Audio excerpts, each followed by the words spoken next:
vast realm of human possibilities on planet Earth.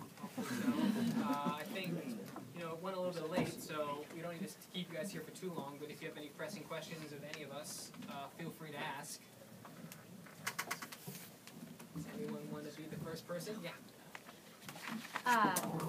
So we tell stories about Hitler's Germany and North Korea and the Soviet Union. And those are clearly horrific circumstances. But comparing our leaders here domestically to Hitler and to Kim Jong-il is hyperbolic at best.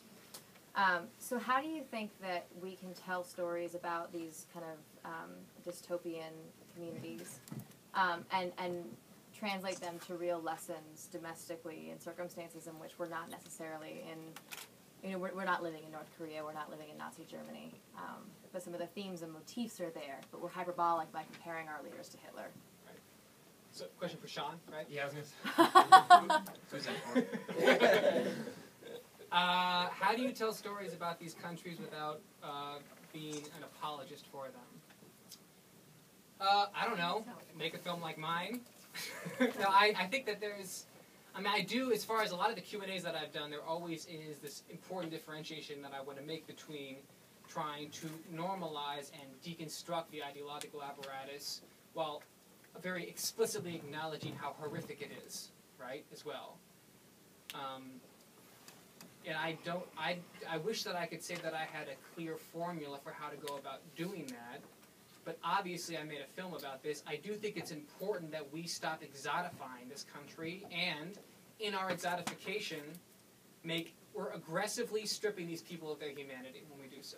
I mean, I've seen the way that this country is portrayed in the media the last 6 months or so after this film has been released, and over again, there very rarely is a basic acknowledgement of the fact that these are people just like us, and that the vast majority of the way that they go about their business and their lives and the way that they interpret information is identical to ours. They just happen to be born into unique, anomalous circumstances. So I do think that's a really important charge. Additionally, I think it's important because I think when you examine these countries and take their humanity seriously, you can pluck out certain lessons about how to resist ideological control, obviously in a much more innocuous form here in the United States. Right? I mean, a big part of what I want to say to people is that the notion of appealing to our most base tribalistic impulses and creating an all-encompassing enemy that's going to kill us unless we give up power to a single leader is not a foreign notion in America. Right? It happens all the time on both sides of the political spectrum. So I think that it's important to examine this stuff in the most hyperbolic kind of petri dish format in order to learn what it looks like when you rub up against it in a more innocuous form in the United States.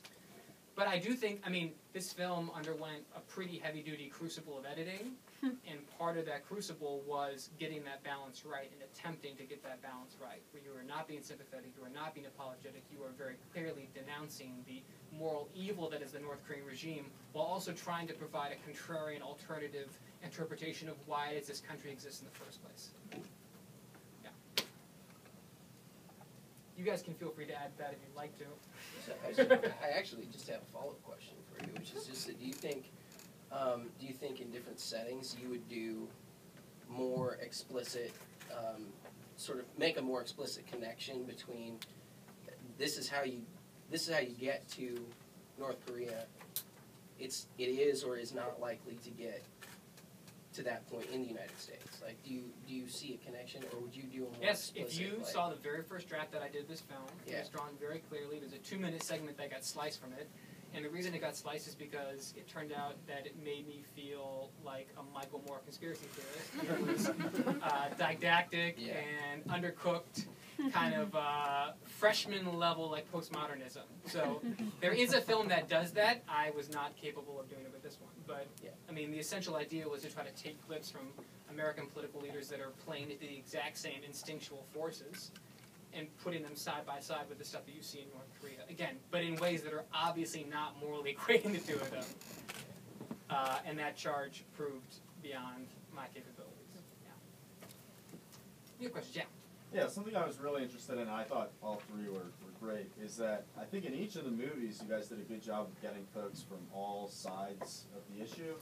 And I'm wondering, since you guys are coming at it from a sort of a free market point of view, what have been some challenges maybe in finding interview subjects? How do you approach the process of finding people who would be interested and willing to participate in your films on camera? Did you guys have any problems getting interview subjects? No. Oh, go for it. We didn't have any issues. Laura and I, we co-directed this. I mean, I think a lot of it is just being honest about giving people a platform to sort of vent if it's about an issue, or just talk freely about it, and give them that platform, and not not be like shady or sketchy about like baiting them into something or whatnot, but more just treating them like I treat anybody really, and just sort of letting them speak freely. And I mean, a lot of it honestly was just an exploration into this world of street vending in my case, and not really knowing while I was getting into it what fully was there, aside from just being interested in the fact that this entrepreneurial story, and sort of exploring it from there. And then so yeah, I mean that's the biggest thing is just being honest and having an open dialogue with people, and not trying to like hide some agenda. I mean certainly there's like, I mean we tended to, I didn't even honestly like really realize how much traction it would get in like a libertarian community until I started showing cuts of it, and people started the largely free market kind of group kind of like it sort of started to find some traction there. So I think Casey's right. I kind of have the same. I do actually occasionally, because I actually, unlike these guys, I come with, at least in that case, come with the Charles Koch label attached to it, which is, it's a bigger challenge than if you're just going out there on your own, because there's a